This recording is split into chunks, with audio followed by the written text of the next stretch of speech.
EPIC ലൈബ്രറിയുടെ പുതിയൊരു വീഡിയോയിലേക്ക് എല്ലാവർക്കും സ്വാഗതം. 2023 ലോഗോസ് ക്വിസിന് തയ്യാറെടുക്കാൻ സഹായിക്കുന്ന വീഡിയോ സീരീസിലെ 12ാമത്തെ വീഡിയോയാണിത്. Welcome back.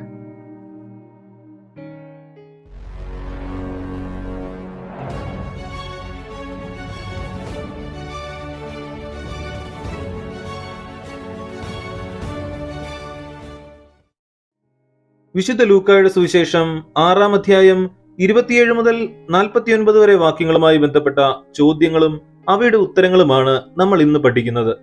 ആദ്യം തന്നെ ചോദ്യങ്ങളെല്ലാം നമുക്കൊന്ന് പരിശോധിക്കാം. തുടർന്ന് വചനഭാഗത്തിലേക്കും ഉത്തരങ്ങളിലേക്കും മടങ്ങി വരാം. ചോദ്യം 1. നിങ്ങളെ ദ്വേഷിക്കുന്നവരോട് എന്തു ചെയ്യാനാണ് യേശു പഠിപ്പിച്ചത്? 2. നിങ്ങളെ അധിക്ഷേപിക്കുന്നവരോട് പകരമായി എന്തു ചെയ്യാനാണ് യേശു പറഞ്ഞത്? 3. നന്മ ചെയ്യുമ്പോൾ എങ്ങനെ ചെയ്യാനാണ് യേശു അരുൾ ചെയ്തത്? 4.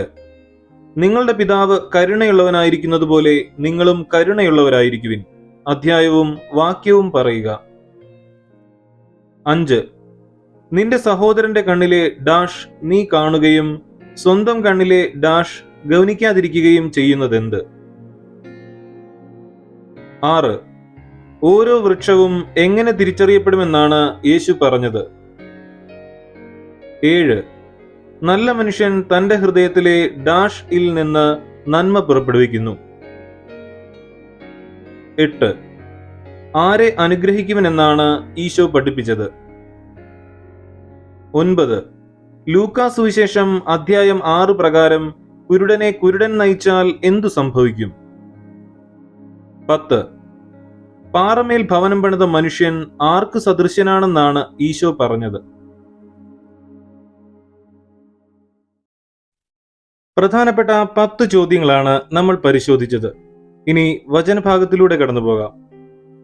വിശുദ്ധ ലൂക്കാ എഴുതിയ സുവിശേഷം 6-ാം അധ്യായം 27 മുതലുള്ള വാക്യങ്ങൾ. എന്റെ വാക്ക് ശ്രവിക്കുന്ന നിങ്ങളോട് ഞാൻ പറയുന്നു, ശത്രുക്കളെ സ്നേഹിക്കുവിൻ, നിങ്ങളെ ദ്വേഷിക്കുന്നവർക്ക് നന്മ ചെയ്യുവിൻ, ശപിക്കുന്നവരെ അനുഗ്രഹിക്കുവിൻ, അധിക്ഷേപിക്കുന്നവർക്ക് വേണ്ടി പ്രാർത്ഥിക്കുവിൻ. ഒരു ചെകിട്ട തടിക്കുന്നവന് മറ്റേ ചെകിട് കൂടി കാണിച്ചു കൊടുക്കുക. മേലങ്കി എടുക്കുന്നവനെ കുപ്പായം കൂടി എടുക്കുന്നതിൽ നിന്ന് തടയരുത്. നിന്നോട് ചോദിക്കുന്ന ഏതൊരുവനും കൊടുക്കുക. നിന്റെ വസ്തുക്കൾ എടുത്തുകൊണ്ടു പോകുന്നവനോട് തിരികെ ചോദിക്കരുത്. മറ്റുള്ളവർ നിങ്ങളോട് എങ്ങനെ പെരുമാറണമെന്ന് നിങ്ങൾ ആഗ്രഹിക്കുന്നുവോ അങ്ങനെ തന്നെ നിങ്ങൾ അവരോടും പെരുമാറുവിൻ. നിങ്ങളെ സ്നേഹിക്കുന്നവരെ നിങ്ങൾ സ്നേഹിക്കുന്നതിൽ എന്തു മേന്മയാണുള്ളത്? പാപികളും തങ്ങളെ സ്നേഹിക്കുന്നവരെ സ്നേഹിക്കുന്നുണ്ടല്ലോ. നിങ്ങൾക്ക് നന്മ ചെയ്യുന്നവർക്ക് നിങ്ങൾ നന്മ ചെയ്യുന്നതിൽ എന്തു മേന്മയാണുള്ളത്? പാപികളും അങ്ങനെ തന്നെ ചെയ്യുന്നുണ്ടല്ലോ. തിരിച്ചു കിട്ടുമെന്ന് പ്രതീക്ഷിച്ച് വായ്പ കൊടുക്കുന്നതിൽ എന്തു മേന്മയാണുള്ളത്? കൊടുത്തിടത്തോളം തിരിച്ചു കിട്ടുമെന്ന പ്രതീക്ഷയിൽ പാപികളും പാപികൾക്ക് വായ്പ കൊടുക്കുന്നില്ലേ? എന്നാൽ നിങ്ങൾ ശത്രുക്കളെ സ്നേഹിക്കുവിൻ. തിരിച്ചു കിട്ടും എന്ന് പ്രതീക്ഷിക്കാതെ മറ്റുള്ളവർക്ക് നന്മ ചെയ്യുകയും വായ്പ കൊടുക്കുകയും ചെയ്യുവിൻ. അപ്പോൾ നിങ്ങളുടെ പ്രതിഫലം വലുതായിരിക്കും. നിങ്ങൾ അത്യുന്നതന്റെ പുത്രന്മാരായിരിക്കുകയും ചെയ്യും. കാരണം അവിടുന്ന് നന്ദിഹീനരോടും ദുഷ്ടരോടും കരുണ കാണിക്കുന്നു. നിങ്ങളുടെ പിതാവ് കരുണയുള്ളവനായിരിക്കുന്നത് പോലെ നിങ്ങളും കരുണയുള്ളവരായിരിക്കുവിൻ.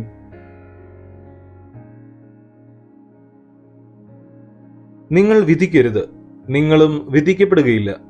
കുറ്റാരോപണം നടത്തരുത്, നിങ്ങളുടെ മേലും കുറ്റം ആരോപിക്കപ്പെടുകയില്ല. ക്ഷമിക്കുവിൻ, നിങ്ങളോടും ക്ഷമിക്കപ്പെടും. കൊടുക്കുവിൻ, നിങ്ങൾക്കും കിട്ടും. അമർത്തിക്കുലുക്കി നിറച്ചളന്ന് അവർ നിങ്ങളുടെ മടിയിലിട്ട് തരും. നിങ്ങൾ അളക്കുന്ന അളവ് കൊണ്ട് തന്നെ നിങ്ങൾക്കും അളന്നു കിട്ടും.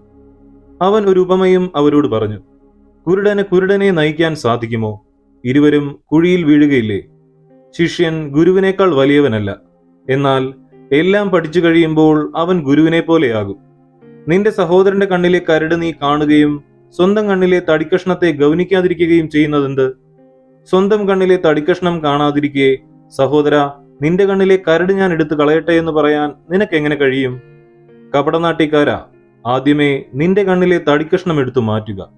അപ്പോൾ നിന്റെ സഹോദരന്റെ കണ്ണിലെ കരട് എടുത്തു കളയാൻ കഴിയത്തക്ക വിധം നിന്റെ കാഴ്ച തെളിയും. നല്ല വൃക്ഷം ചീത്ത ഫലങ്ങൾ പുറപ്പെടുവിക്കുന്നില്ല, ചീത്ത വൃക്ഷം നല്ല ഫലങ്ങളും. ഓരോ വൃക്ഷവും ഫലം കൊണ്ട് തിരിച്ചറിയപ്പെടുന്നു. മുൾച്ചെടിയിൽ നിന്ന് അത്തിപ്പഴമോ ഞെരിഞ്ഞിലിൽ നിന്ന് മുന്തിരിപ്പഴമോ ലഭിക്കുന്നില്ലല്ലോ. നല്ല മനുഷ്യൻ തന്റെ ഹൃദയത്തിലെ നല്ല നിക്ഷേപത്തിൽ നിന്ന് നന്മ പുറപ്പെടുവിക്കുന്നു. ചീത്ത മനുഷ്യൻ തിന്മയിൽ നിന്ന് തിന്മ പുറപ്പെടുവിക്കുന്നു. ഹൃദയത്തിന്റെ നിറവിൽ നിന്നാണല്ലോ അധരം സംസാരിക്കുന്നത്. നിങ്ങൾ എന്നെ കർത്താവേ കർത്താവേ എന്ന് വിളിക്കുകയും ഞാൻ പറയുന്ന കാര്യങ്ങൾ പ്രവർത്തിക്കാതിരിക്കുകയും ചെയ്യുന്നത് എന്തുകൊണ്ട്? എന്റെ അടുത്ത് വന്ന് എന്റെ വചനം കേൾക്കുകയും അതനുസരിച്ച് പ്രവർത്തിക്കുകയും ചെയ്യുന്നവൻ ആർക്ക് സദൃശനാണെന്ന് ഞാൻ വ്യക്തമാക്കാം. ആഴത്തിൽ കുഴിച്ച് പാറമേൽ അടിസ്ഥാനമിട്ട് വീട് പണിത മനുഷ്യനോട് സദൃശനാണവൻ. വെള്ളപ്പൊക്കമുണ്ടാവുകയും ഒഴുക്കതിന്മേൽ ആഞ്ഞടിക്കുകയും ചെയ്തു. എന്നാൽ ആ വീടിനെ ഇളക്കാൻ കഴിഞ്ഞില്ല. എന്തെന്നാൽ അത് ബലിഷ്ഠമായി പണിയപ്പെട്ടിരുന്നു. വചനം കേൾക്കുകയും എന്നാൽ അതനുസരിച്ച് പ്രവർത്തിക്കാതിരിക്കുകയും ചെയ്യുന്ന മനുഷ്യൻ ഉറപ്പില്ലാത്ത തറമേൽ വീട് പണിതവന് തുല്യൻ. ജലപ്രവാഹം അതിന്മേൽ ആഞ്ഞടിച്ചു, ഉടനെ അത് നിലം പതിച്ചു. ആ വീടിന്റെ തകർച്ച വലുതായിരുന്നു. തുടക്കത്തിൽ നമ്മൾ കണ്ട ചോദ്യങ്ങളിലേക്കും അവയുടെ ഉത്തരങ്ങളിലേക്കും തിരികെ വരാം. ചോദ്യം 1. നിങ്ങളെ ദ്വേഷിക്കുന്നവരോട് എന്തു ചെയ്യാനാണ് യേശു പഠിപ്പിച്ചത്? ഓപ്ഷൻ എ, സ്നേഹിക്കാൻ. ബി, അവർക്ക് നന്മ ചെയ്യാൻ. സി, അവർക്ക് വേണ്ടി പ്രാർത്ഥിക്കാൻ. ഉത്തരം ഓപ്ഷൻ ബി, അവർക്ക് നന്മ ചെയ്യാൻ. ചോദ്യം 2. നിങ്ങളെ അധിക്ഷേപിക്കുന്നവരോട് പകരമായി എന്തു ചെയ്യാനാണ് യേശു പറഞ്ഞത്? ഓപ്ഷൻ എ, സ്നേഹിക്കാൻ. ബി, അവർക്കു നന്മ ചെയ്യാൻ. സി, അവർക്ക് വേണ്ടി പ്രാർത്ഥിക്കാൻ. ഉത്തരം ഓപ്ഷൻ സി, അവർക്ക് വേണ്ടി പ്രാർത്ഥിക്കാൻ. ചോദ്യം 3. നന്മ ചെയ്യുമ്പോൾ എങ്ങനെ ചെയ്യാനാണ് യേശു അരുൾ ചെയ്തത്? ഓപ്ഷൻ എ, തിരിച്ചു കിട്ടുമെന്ന് പ്രതീക്ഷിക്കാതെ. ബി, പൂർണ്ണ മനസ്സോടെ. സി, സന്തോഷത്തോടെ. ഉത്തരം ഓപ്ഷൻ എ, തിരിച്ചു കിട്ടുമെന്ന് പ്രതീക്ഷിക്കാതെ. ചോദ്യം 4. നിങ്ങളുടെ പിതാവ് കരുണയുള്ളവനായിരിക്കുന്നത് പോലെ നിങ്ങളും കരുണയുള്ളവരായിരിക്കുവിൻ. അധ്യായവും വാക്യവും പറയുക. ഓപ്ഷൻ എ, ലൂക്ക 6:28. ബി, ലൂക്ക 6:36. സി, ലൂക്ക 6:14. ഉത്തരം ഓപ്ഷൻ ബി, ലൂക്ക 6:36. ചോദ്യം 5. നിന്റെ സഹോദരന്റെ കണ്ണിലെ ഡാഷ് നീ കാണുകയും സ്വന്തം കണ്ണിലെ ഡാഷ് ഗൗനിക്കാതിരിക്കുകയും ചെയ്യുന്നതെന്ത്? ഓപ്ഷൻ എ, തടിക്കഷ്ണം കരട്. ബി, കരട് തടിക്കഷ്ണം. സി, കരട് തടി. ഉത്തരം ഓപ്ഷൻ ബി, കരട് തടിക്കഷ്ണം. ചോദ്യം 6. ഓരോ വൃക്ഷവും എങ്ങനെ തിരിച്ചറിയപ്പെടുമെന്നാണ് യേശു പറഞ്ഞത്? ഓപ്ഷൻ എ, ഫലം കൊണ്ട്. ബി, പേരുകൊണ്ട്. സി, ഉയരം കൊണ്ട്. ഉത്തരം ഓപ്ഷൻ എ, ഫലം കൊണ്ട്. ചോദ്യം 7. നല്ല മനുഷ്യൻ തന്റെ ഹൃദയത്തിലെ ഡാഷ് ഇൽ നിന്ന് നന്മ പുറപ്പെടുവിക്കുന്നു. ഓപ്ഷൻ എ, നന്മയിൽ നിന്ന്. ബി, നിക്ഷേപത്തിൽ നിന്ന്. സി, നല്ല നിക്ഷേപത്തിൽ നിന്ന്.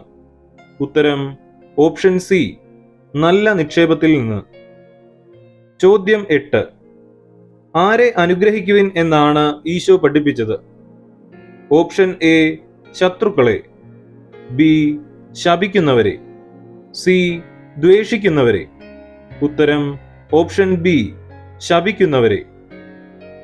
ചോദ്യം 9.